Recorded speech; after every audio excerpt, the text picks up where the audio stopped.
Hello, my name is Chanel and welcome to my channel. Thank you to everyone who has subscribed so far and supported me, much appreciated. Today I'm going to show you something a little bit different. I'm always making a lot of meat curries. Today I'm going to incorporate a bit of vegetables in it, and this is a meat and beans curry. Now this is not a dish that you're going to find in an Indian restaurant. This is real home cooking, more specifically Anglo-Indian home cooking. So you can substitute either the meat or the vegetables for your favorite. But today I'm making a beef and bean curry. It's quite a simple recipe, so the method is going to be similar to what I've shown you. But when you put vegetables in it, it just tastes a little bit different and gives it a slightly different spin. So let's get started.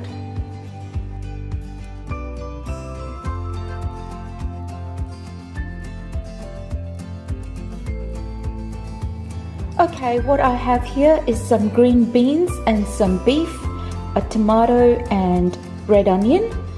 You can substitute your bean for another vegetable or use a different bean.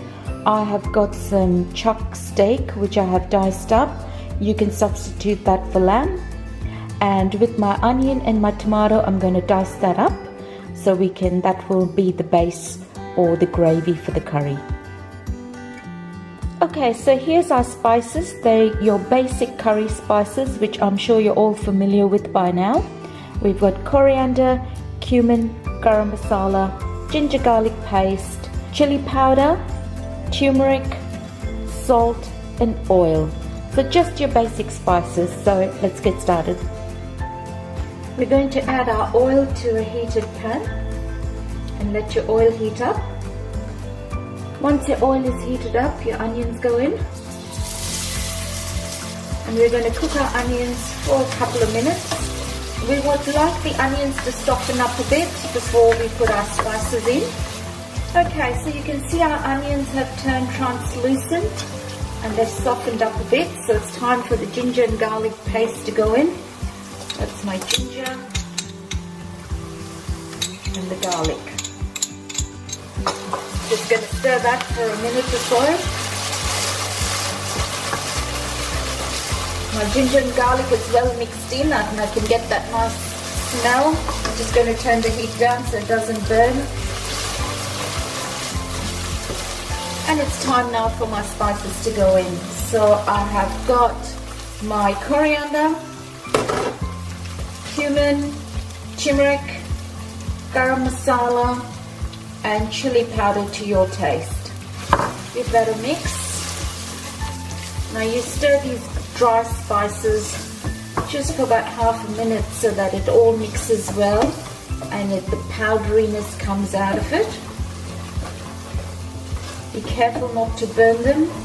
You can start to smell all the spices releasing their aroma, and you know then that it's all well mixed in. That smells beautiful. So I'm going to add my tomatoes now. And I'm going to let the tomatoes cook till this forms a base or my paste. So this is the base of my curry. Now if it's a bit too dry, you can add a little bit of water because I want this to cook for at least maybe about 10 minutes depending how soft your tomatoes are. So I'm only adding a little bit of water just so that my spices don't get caught down the bottom. And I've got my flame on medium, so I just want this tomato to soften up and make like a paste for my curry. So I've only been cooking for about 5 minutes and my tomatoes have softened up, which is quite a soft tomato.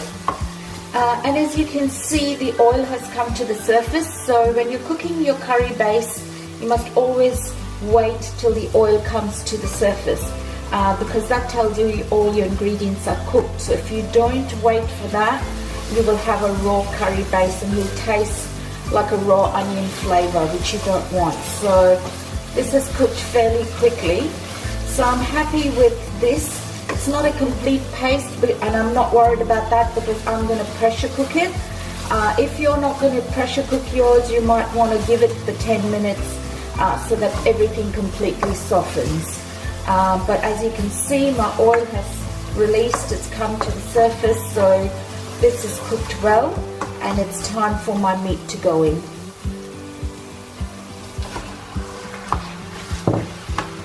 That's my meat and the salt. Now I'm going to let this meat brown in the spices and the gravy that I've cooked. So this might take, depending on your heat, maybe a good 10 minutes or 15 minutes. And that's going to seal the meat in all the spices. I'm going to turn the heat up. Keep stirring your meat nicely because you want it to seal all over. So mix it up well. Okay, so this has been cooking for about 7 minutes, and as you can see, my meat is nicely browned. My tomatoes and onions are completely dissolved now, and it's starting to create a nice thick, rich, creamy base or gravy. It's time now to cook the meat, so I'm going to add some water. I'm adding about 2 cups of water here. And I'm going to pressure cook this. Now in my pressure cooker, this takes about 20 minutes. If you're not using a pressure cooker, just put a lid on and let your meat cook. So I'm going to come back and check this in about 20 minutes. My meat has been cooking now for about 20 minutes in the pressure cooker, so I'm going to release all that steam and check and see if the meat is cooked.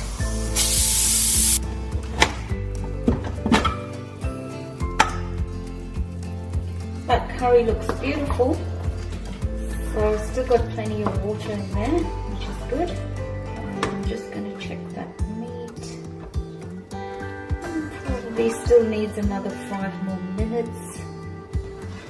Okay, so I'm going to turn the heat back on. Gravy looks nice. So my meat is it's nearly done, but it's not completely done. I know that my beans won't take long, so I'm going to give this just another 5 minutes.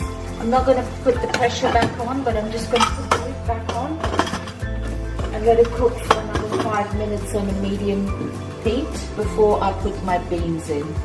It's been about 5 minutes, so let's see how this meat is cooked. It's looking good and smelling really good. It's got a nice gravy. As you can see, all that tomato and onion has completely dissolved. That's the consistency you're looking for. And my meat is nearly soft, it's just slightly, probably another 5 minutes, but my beans are going to go in and cook 5 to 10 minutes. Now your meat can take anywhere from 20 minutes to half an hour in the pressure cooker, just depending on how tough your meat is. But that's all looking good. I'm happy with that. So my beans go in.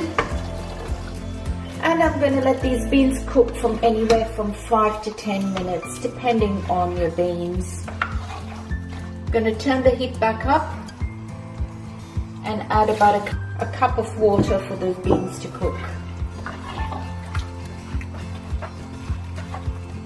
Flames on medium to low, and I'll check it in about 5 minutes. So it's been another 5 minutes. Let's check if these beans are cooked. That's looking absolutely beautiful. Got a nice gravy happening. You can see how that's nicely thickened up. And my beans look like they're done. So if you want to add a little bit more gravy, you can add a little bit more water, which I might do.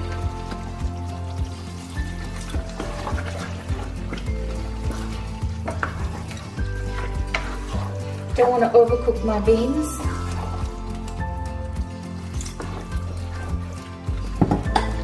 Once you take this off the heat, it's going to absorb all that water. So I just want a little bit of the gravy, or you can dry it up. It's really up to you.